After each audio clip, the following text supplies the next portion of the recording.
Hello दोस्तों, आज हम जानेंगे कि dependent care flexible spending account होता क्या है और उसके क्या बेनिफिट्स हैं। ये आपको कैसे अपने एल्डरली या अपने चाइल्ड केयर के सर्विसेज में हेल्प करा सकता है और इसके एलिजिबिलिटी क्राइटेरिया क्या है। तो पहले जानते हैं कि ये अकाउंट होता क्या है।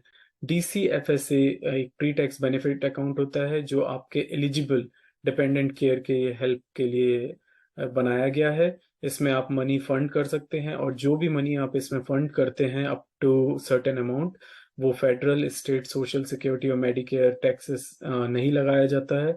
तो ये आपकी इनकम को जब आप IRS को टैक्स देते हैं वो रिड्यूस करने में हेल्प करता है। और दूसरा सबसे बड़ा बेनिफिट होता है कि आपका एम्प्लॉयर यदि इस अकाउंट में कुछ भी मनी फंड करता है तो आप उस मनी को भी अपने डिपेंडेंट केयर के लिए यूज कर सकते हैं। जानते हैं कि इसका एलिजिबिलिटी क्राइटेरिया क्या है। इसका एलिजिबिलिटी क्राइटेरिया है कि जो भी मनी आप चाइल्ड केयर के लिए यूज करने वाले हैं, बच्चे की एज 13 साल या उससे छोटी होनी चाहिए। इसको आप उसके day care, pre school, summer day camp या before and after school care के लिए यूज कर सकते हैं। कुछ बातें हमें बहुत अच्छे से जाननी चाहिए कि आप और आपके स्पाउस यदि वर्किंग है तो ही आप ये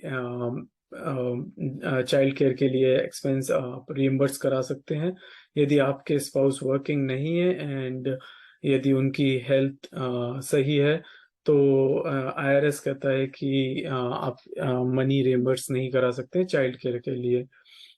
यदि आपका स्पाउस एम्प्लॉयड है, डिसेबल्ड है या फुल टाइम स्टूडेंट है तो भी आप इस मनी को यूज कर सकते हैं अपने चाइल्ड के एक्सपेंस को रियम्बर्स कराने के लिए।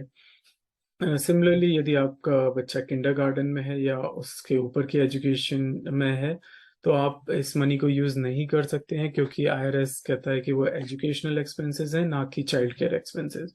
तो थोड़ा एलिजिबिलिटी क्राइटेरिया जानना बहुत जरूरी है before you fund this account. तो जानते हैं कि क्या क्या बातों का हमें ध्यान रखना चाहिए यदि आप DCFSA अकाउंट में कुछ भी मनी डाल रहे हैं। पहला, यदि आप और आपके स्पाउस दोनों वर्किंग है तो और आपका चाइल्ड यदि इससे रिलेटेड जो एक्सपेंसेस हैं जो हमने डिस्कस करे हैं तो आप इसमें फंड कर सकते हैं। आप दोनों का कंट्रीब्यूशन, यदि आप मैरिड फाइलिंग जॉइंटली है तो $5,000 ही होगा। उसमें यदि आपका एम्प्लॉयर कुछ भी ऐड कर रहा है तो आपको वो मनी डिडक्ट करके रिमेनिंग अमाउंट आप फंड कर सकते हैं। आप यदि सिंगल हैं तो अप टू 2500 ही इस अकाउंट में फंड कर सकते हैं।